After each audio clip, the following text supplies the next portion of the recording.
श्री महाभारत खिल्ल भागे एक 300 में कंस की स्त्री और माता का विलाप। वैशंपायन जी कहते हैं, जन्मेजय, जिसका पुण्य क्षीण हो गया हो, उस ग्रह के समान भूमि पर गिरे हुए पति को देख करके राजा कंस की पत्नियां उनके मृतक शरीर को सब ओर से घेर करके बैठ गई। जो कभी पृथ्वी के स्वामी और संरक्षित थे, वे ही पति देव आयु समाप्त होने पर भूमिमयी शैया पर सो रहे। ये देख राजा कंस की रानियां उनके लिए उसी तरह शोक करने लगी जैसे हरनियां योधपति हरिण के लिए शोकमग्न हो जाती हैं। वे विलाप करते हुए कहने लगी, माँ बाहुवीर, आपको वीरव्रत प्रिय था।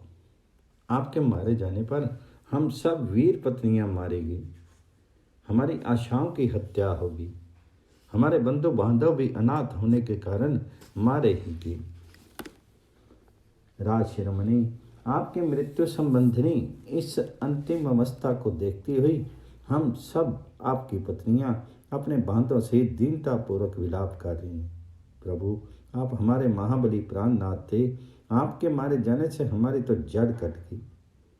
आपने हमें त्याग दिया। प्राणधार, हम मन में रति संसद की लालसा रखकर भी मानव अवस्था में प्रणय कोप से युक्त होकर के जब पृथ्वी पर मृताओं की भांति लौट करके विपरीत चेष्टा करने लगती, उसमें आप हमें प्रेम पूर्वक मना करके शैयाओं पर सुलाते थे। अब हमें कौन इस तरह उठा करके सेजों तक ले जाएगा। सौम्य, जिससे मनोरम निश्वास वायु निकला करती थी, आपके उस कांतिमान मुख को सूर्य जल रहित तालाब में उगे हुए कमल की भांति अपनी दुस्सह किरणों से दग्ध कर रहे हैं। ये दुर्वस्था आपके योग्य नहीं है। ये आपके कुंडल रहित सुने कान, जिन्हें सदा ही कुंडल धारण करना प्रिय रहा है, इस समय कंठ में विलीन होकर के शोभा नहीं पा रहे हैं। वीर, संपूर्ण रत्नों से विभूषित आपका ये मुकुट कहाँ है, जो आपके मस्तक पर सूर्य की प्रभा के समान अतिशय शोभा का आघान करता था। प्राणनाथ, आपकी ये रानियां तो अंतःपुर की शोभा बढ़ाती थी। आपके लोकांतर में चले जाने से अब दीन और अनाथ होकर के कैसे निर्वाह करेंगी। नाथ, सुना था साध्वी स्त्रियां ना तो प्रिय भोगों से कभी वंचित होती हैं और ना उनके पति उनका परित्याग ही करते हैं, परंतु आप तो हमें छोड़कर चले जा रहे हैं। अब हम कैसे रहेंगी। काल महान बल से संपन्न है, जो अपनी उलट फेर क्रिया द्वारा शत्रुओं के लिए काल के समान आपको भी शीघ्रतापूर्वक यहाँ से लिए जा रहा है।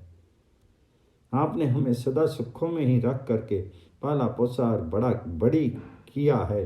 हम दुख भोगने के योग्य नहीं हैं, किंतु आज आपसे बिछुड़ करके विधवा होकर के दयनीय दिशा को पहुँच गए हैं।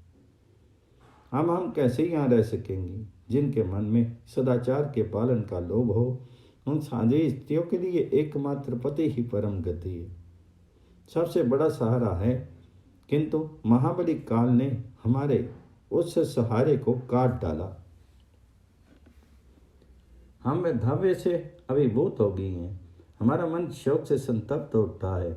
हम विपत्ति के उस गहरे कुंड में डूब गई हैं, जहाँ केवल रोना ही रोना रह जाता है। हम आपके बिना कहाँ जाएंगे। हमारा समय आपके साथ ही बीता है। हमने आपके अंक में ही क्रीडाएं की हैं, किंतु एक ही क्षण में हम उस सौभाग्य से वंचित हो गए। सचमुच ही मनुष्यों की गति अनित्य है, क्षण भंगुर है।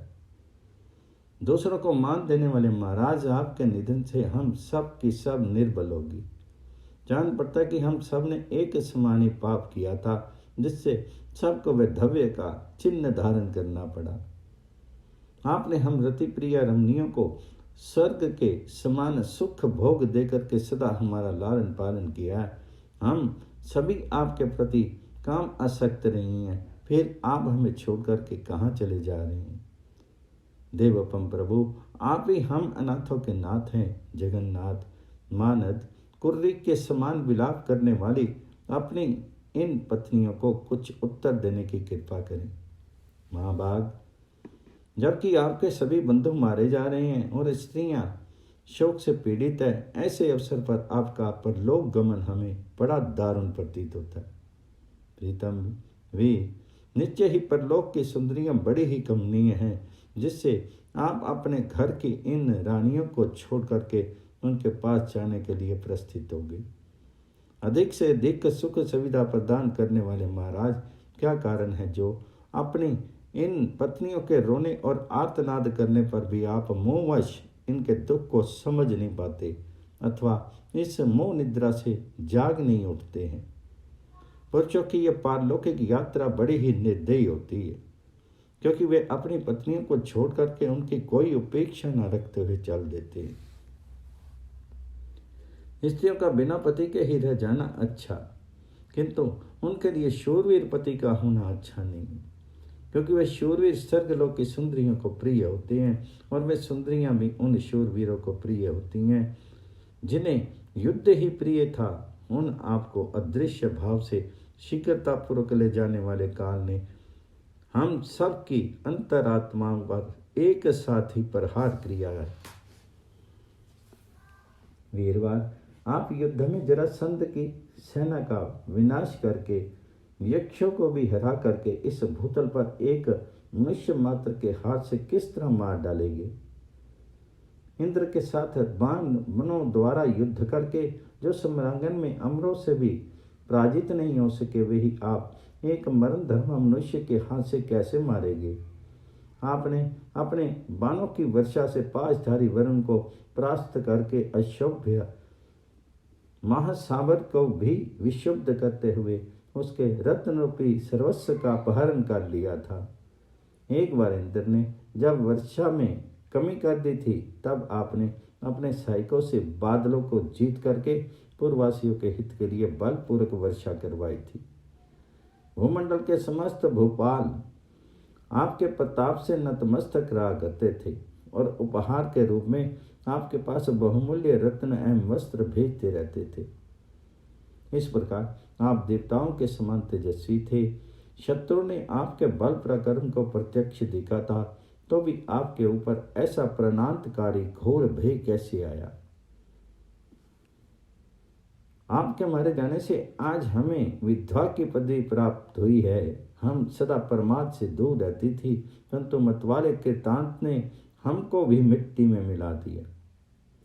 यदि इस प्रकार आपको जाना ही था अथवा यदि हमें भुला ही देना था, तो वाणी मात्र से भी मैं जा रहा हूँ ऐसा कहकर के विदा लेने में आपके लिए क्या परिश्रम था।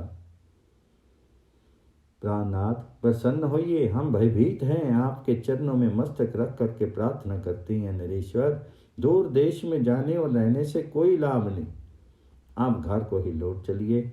वीर, हमें आश्चर्य है, आप तिनको और धूलि में लौट करके कैसे सो रहे हैं।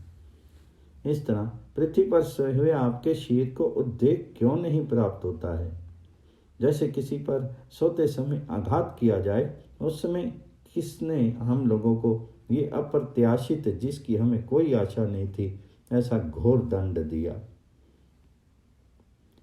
किस निष्ठुर ने हम सब नारियों पर इस तरह अत्यंत दारुण प्रहार किया है। विद्वान नारी जब तक जीवित रहती है उसे विलाप ही करना पड़ता है, उसका अंतःकरण रोता रहता है।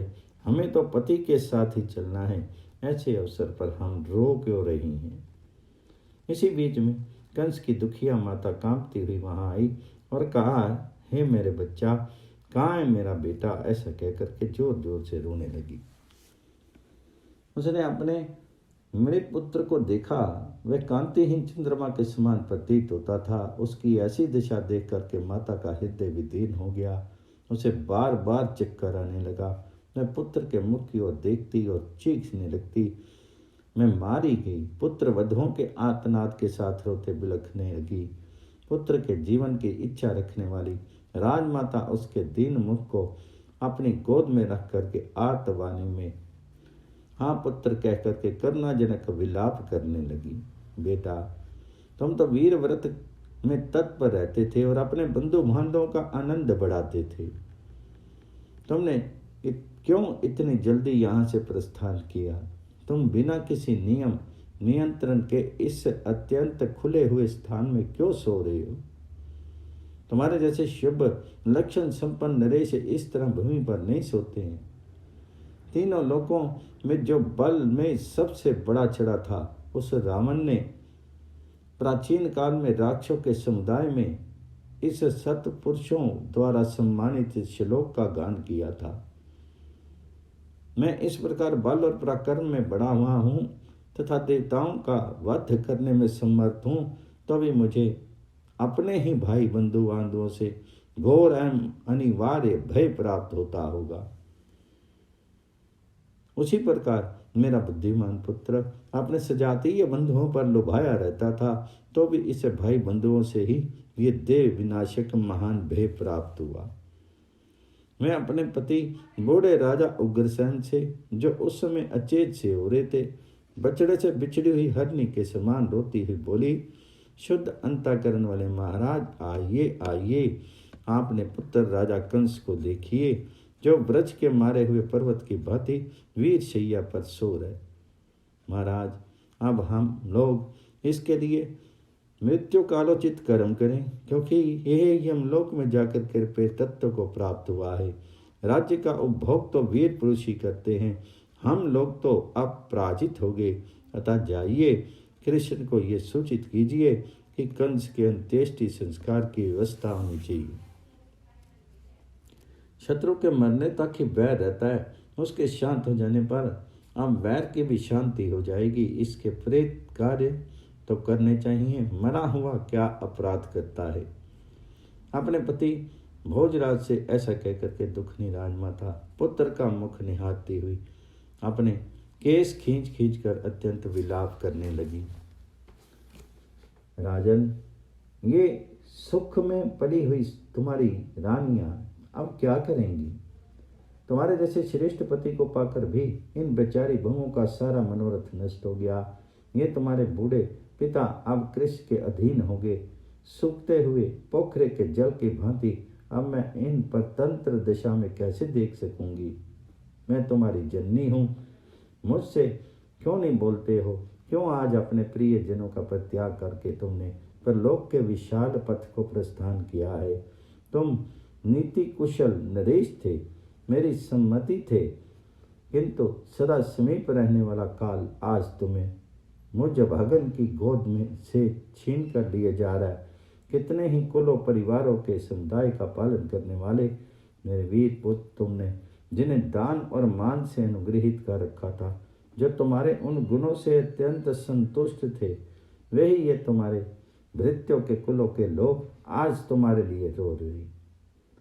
ना श्रेष्ठ उठो माँ बाहो, इन दीन दुखी लोगों की और समस्त नगर की अंतःपुर के समान ही रक्षा करो।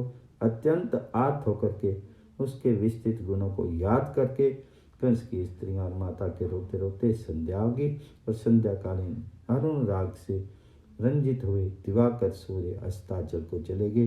इस प्रकार श्री महाभारत खिल्ल भाग हरिवंश के अंतर्गत विष्णु पर्व में कंस की स्त्रियों का विलाप विषयक 31वां अध्याय पूर्ण हुआ। श्री महाभारत खिल्ल भागे द्वात्रिंशोध्याय में श्री कृष्ण का कंसवध के लिए पश्चाताप पूर्वक उसके औचित्य का समर्थन, उग्रसेन का श्री कृष्ण को सर्वस्व समर्पण के पश्चात कंस का अंत्येष्टि संस्कार करने के लिए अनुरोध, श्री कृष्ण का उन्हें समझा बुझाकर राज्य पर अभिषिक्त करना और समस्त यादवों के साथ जाकर के कंस आदि का अंत्येष्टि संस्कार कराना। वैशंपायन जी कहते हैं, जन्मेजय राजा उग्रसेन पुत्र शोक से संतप्त एवं दुखी होकर के श्री कृष्ण के समीप गए। उस समय वे इस प्रकार लंबी सांस खींच रहे थे मानो उन्होंने विष पी लिया हो। उन्होंने देखा पिता के घर में श्री कृष्ण यादवों से घिरे हुए बैठे और कंस के निधन से मलिन मुख होकर पश्चाताप करते हुए चिंता मग्न हो रहे।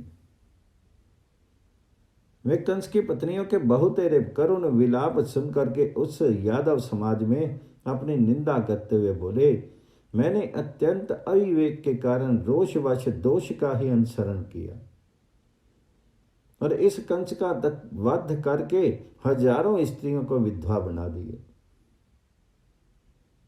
साधारण मनुष्यों को भी स्त्रियों पर दया हो जाती है, परंतु मेरे द्वारा अपने पति के मारे जाने पर जो इस प्रकार आर्त होकर रो रही है, उन रानियों के प्रति केवल पश्चाताप प्रकट करके मैं अपना शोक प्रकाशित कर रहा हूं। इन भोली भाली स्त्रियों के विलाप को सुनकर के तो यमराज के हृदय में भी करुणा का संचार हो सकता है। मैंने तो पहले से ही ये निश्चय कर लिया था कि कंस का वध ही श्रेष्ठ है, जो सदा पापों में तत्पर रहने के कारण साधु पुरुषों की दृष्टि में भी उद्देजनीय उद्वेग में डालने योग्य हो गया हो, संसार में सदाचार से गिर गया हो तथा सब लोग जिनसे विद्वेष रखने लगते हों, ऐसे मंदबुद्धि पुरुष का मर जाना ही शेषकर है। वहीं उसे क्लेश से छुटकारा दिलाने वाला है, जीवित रहना नहीं। कंस सदा पापों में ही लगा रहता था, साधु पुरुष भी उसे दुष्ट समझ करके उसका आदर नहीं करते थे तथा वह सबका धिक्कार पा करके पतित हो गया था। अतः उसके जीवन पर क्या दया हो सकती है। तपस्वी पुरुषों को जो स्वर्ग लोक में निवास प्राप्त होता है, वह उनके पुण्य कर्म का ही फल है। पुण्य आत्मा पुरुष इस जगत में भी यशस्वी होता है और स्वर्गवासी देवता भी उसे सादर ग्रहण करते हैं। यदि सब लोग संतुष्ट हों, सारी प्रजा धर्म में तत्पर रहे और मनुष्यों की केवल धर्म में ही प्रवृत्ति हो, तो राजाओं को अन्याय छू भी नहीं सकता। यदि राजा इस लोक में दुष्ट वृत्ति वाले पुरुषों का दमन करे, तो परलोक में धर्मराज उसे उसका फल देते हैं। संपूर्ण लोकों को धर्म उसके फल स्वरूप सुख की प्राप्ति ही अभीष्ट है।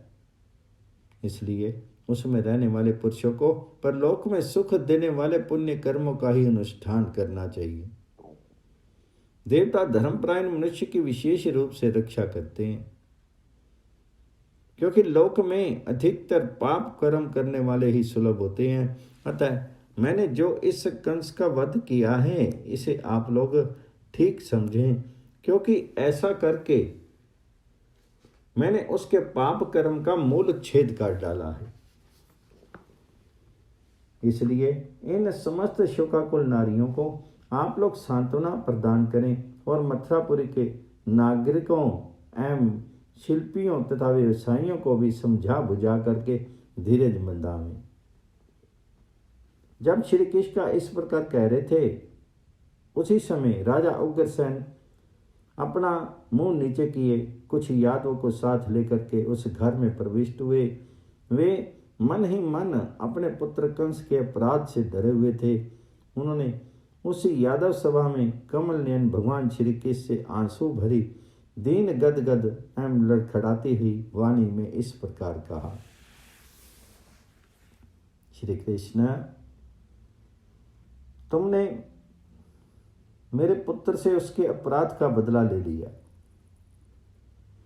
अपने उस शत्रु को क्रोधपूर्वक यमलोक पहुंचा दिया, धर्म के अनुसार कीर्ति प्राप्त कर ली और भूमंडल में अपने नाम का डंका बीट लिया। सत्पुरुषों के हृदय में अपनी महत्ता स्थापित कर दी और शत्रुओं को भयभीत कर दिया। यदुवंश की जड़ जमा दी और सहृदय को अपने ऊपर गर्व करने का अवसर दिया। सामंत राजाओं में तुम्हारा प्रताप प्रकाशित हो गया। मित्रगण तुम्हें अपनाएंगे और भूमंडल के राजा तुम्हारा आश्रय लेंगे। प्रकृतियां, प्रजा, मंत्री आदि तुम्हारा अनुसरण करेंगे। ब्राह्मण लोग तुम्हारी स्तुति करेंगे, तुम्हारे गुण गाएंगे और संधि विग्रह के कार्यों में प्रमुख रूप से भाग लेने वाले मंत्री तुम्हें प्रणाम करेंगे। श्री कृष्ण, हाथी, घोड़े, रथ और पैदल सैनिकों से भरे हुई कंस की ये अक्षय सेना ग्रहण करो। श्री कृष्ण, जो कुछ भी धन, धान्य, रत्न और वस्त्र आदि कंस के अधिकार में थे, उन सब को तुम्हारे आदमी संभाल लें। स्त्रियां, स्वर्ण, वाहन तथा अन्य जो कुछ भी धन, रत्न आदि हैं, उन पर भी वे अधिकार कर ले। यदुवंशियों के शत्रुओं का संहार करने वाले यदुनंदन कृष्ण जब इस प्रकार अप्राप्त वस्तु की प्राप्ति रूप योग संपन्न हो गया, विग्रह की समाप्ति हो गई और इस पृथ्वी पर तुम्हारा पूर्ण रूप से अधिकार हो गया, तब हम सभी यादवों की गति और अगति एकमात्र तुम ही हो। वीर, हम दीनजन तुम्हारे सामने जो कुछ कह रहे हैं, हमारी ये प्रार्थना स्वीकार करो। गोविंद, ये पाप कर्मा कंस तुम्हारे कोप से दग्ध हो गया। हम चाहते हैं कि तुम्हारी ही कृपा से अब इसका प्रेत कार्य संपन्न कर दिया जाए। उस मरे हुए नरेश का उधर्व देहिक संस्कार पूर्ण करके मैं अपनी पत्नी और पूर्व पुत्र वधुओं के साथ लेकर के वन में मृगों के साथ विचरूंगा। श्री कृष्ण कहते हैं कि मरे हुए मनुष्य का प्रेत संस्कार मात्र कर देने से उसके बांधवों का कर्तव्य पूरा हो जाता है और फिर वे उसके लौकिक ऋण से अरिन्न हो जाते हैं। अतः मैं चिता स्थान पर विधि पूर्वक कंस का अंतिम अग्नि संस्कार करके उसको जलांजलि मात्र दे करके उसके ऋण से अरिन्न हो जाऊं, ये मेरी इच्छा है। श्री कृष्ण, यदि तुमसे मेरा निवेदन है, यही मेरा तुमसे निवेदन है, इस विषय में मुझ पर अपना स्नेह भाव प्रकट करो। सुना है चिता पर अंतिम संस्कार कर देने से बेचारा मृतक प्राणी उत्तम गति प्राप्त कर लेता है। उग्रसेन का यह वचन सुनकर के श्री कृष्ण को बड़ा आश्चर्य हुआ। उन्होंने सांत्वना पूर्वक उग्रसेन को समझाते हुए उनकी बात का इस प्रकार उत्तर दिया, तात, आपने ये जो कुछ कहा है वह सब इस समय के अनुरूप है। राज सिंह, आपकी बात आपके उत्तम आचार विचार और श्रेष्ठ कुल के अनुरूप है। जो बातचीत गई वह वैसी ही होने वाली थी। देव की उसी विधान को लांघना किसी के लिए भी दुष्कर था। फिर भी उससे प्रभावित होकर के जो आप ऐसी बात कह रहे हैं, इससे मुझे दुख हुआ। कंस मर जाने पर भी मेरे द्वारा राजोचित सत्कार प्राप्त करेगा, इस बात के लिए मैं आपको विश्वास दिलाता हूं। तात, आपका महान कुल में जन्म हुआ है, आपने वेदों का ज्ञान प्राप्त किया है, फिर आप कैसे नहीं समझ पा रहे हैं कि नीति देव के विधान का उल्लंघन करना बहुत ही कठिन है। पृथ्वीनाथ, स्थावर और जंगम सभी प्राणियों के पूर्व जन्मों में किए हुए कर्म समय से परिपक्व होते और उन्हें शुभ अशुभ फल की प्राप्ति कराते। तात, निपश्रेष्ठ, जो वेद शास्त्रों के विद्वान, धनवान, दाता, प्रिय दर्शन, ब्राह्मण भक्त, नीति संपन्न, दीनों पर अनुग्रह करने वाले, लोकपालों के समान यशस्वी और महेंद्र तुल्य पराक्रमी राजा हैं, उन्हें भी काल उठा ले जाता है। जो धर्मात्मा, संपूर्ण भावों के ज्ञाता, प्रजापालन में तत्पर, क्षत्रिय धर्मपरायण तथा जितेंद्रिय थे, वे भी काल के गाल में चले गए। स्वयं अपना किया हुआ जो शुभ या अशुभ कर्म है, वह समय आने पर समस्त देहधारियों के समक्ष सुख दुख के रूप में दिखाई देता है। यह भगवान की अदृश्य रूप से रहने वाली माया ही है, जिससे यह जगत मोहित हो जाता है।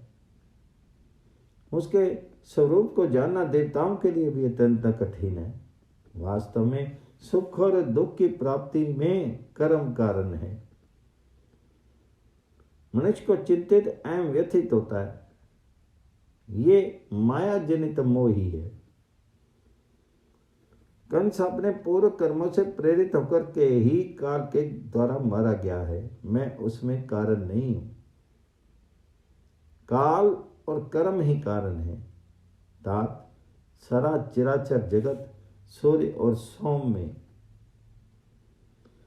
यह कारण से मृत्यु को प्राप्त होकर के फिर काल से ही जन्म ग्रहण करता है। काल ही समस्त प्राणियों के निग्रह और अनुग्रह में तत्पर है, इसलिए संपूर्ण भूत काल के ही अधीन है। नरेश्वर, आपका पुत्र अपने ही दोषों से दग्ध हुआ है। उसकी मृत्यु का कारण मैं नहीं, काल है। अथवा मैं इसमें निमित्त कारण हो सकता हूं, इसमें संशय नहीं है, क्योंकि दूसरे निमित्तों का सहारा लेने वाला काल अकेला ही क्या करेगा। राजन, काल सबसे अधिक बलवान है। काल से परे जो मोक्ष रूपा गति है वह दुर्विज्ञ है। उसे पर और अपर, पुरुष और प्रकृति के अंतर को जानने वाले समदर्शी पुरुष ही प्राप्त होते हैं। वही काल के परम गति है, जिससे सब कुछ काल के अधीन प्रतीत होता है। तात अब मैं जो कुछ कहता हूं, मेरे बताए हुए उस कार्य को आप करें। नरेश्वर, मुझे राज्य से कोई प्रयोजन नहीं है। ना तो मैं राज्य का अभिलाषी हूं और ना राज्य के लोभ से मैंने कंस को मारा। मैंने तो केवल लोक हित के लिए और कीर्ति के लिए भाई सहित तुम्हारे पुत्र को मार गिराया है, जो इस कुल का विकृत सड़ा हुआ अंग था। मैं वही वनेचर होकर के गोपों के साथ गौओं के बीच प्रसन्नता पूर्वक विचरूंगा। जैसे इच्छा अनुसार विचरने वाला हाथी वन में स्वच्छंद घूमता है। मैं सत्य की शपथ खा करके इन बातों को 100 बार दोहरा कर आपसे कहता हूं, मुझे राज्य से कोई काम नहीं है। आप इसका विज्ञापन कर दीजिए। आप यदुवंशियों के अग्रगण्य स्वामी तथा मेरे लिए भी माननीय हैं, अतः आप ही राजा हैं नृपश्रेष्ठ। आप अपने राज्य पर अपना अभिषेक कराइए, आपकी विजय हो।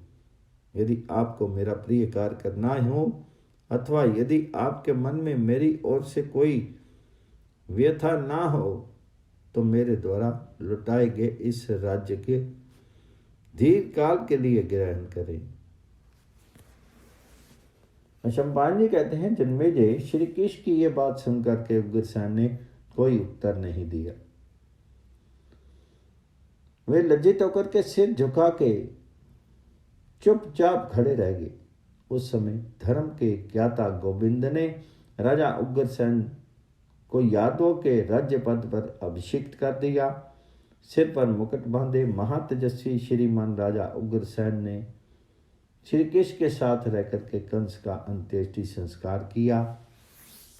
श्री कृष्ण के आदेश से समस्त मुख्य यादवों ने मथुरापुरी के राजमार्ग पर राजा उग्रसेन का उसी प्रकार अनुसरण किया था, जैसे देवता देवराज इंद्र का अनुगमन करते हैं।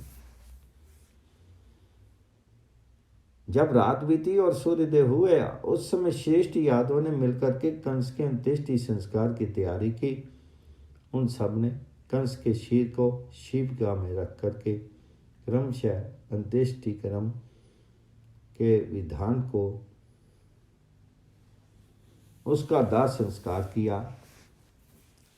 राजकुमार कंस का शव पहले जमुना जी के उत्तम तट पर लाया गया, फिर यथोचित रीति से मृत्युकालिक चिता अग्नि के द्वारा उसका साधारण अंत्येष्टि संस्कार किया गया। उसी प्रकार श्री कृष्ण सहित यादवों ने उसके भाई महाबाहु सुनामा का भी दाह संस्कार किया। वृष्णि और अंधक आदि कुलों के लोगों ने उन दोनों के लिए जल दान किया और बारंबार ये कहा कि ये जल प्रेतों के लिए अक्षय हो।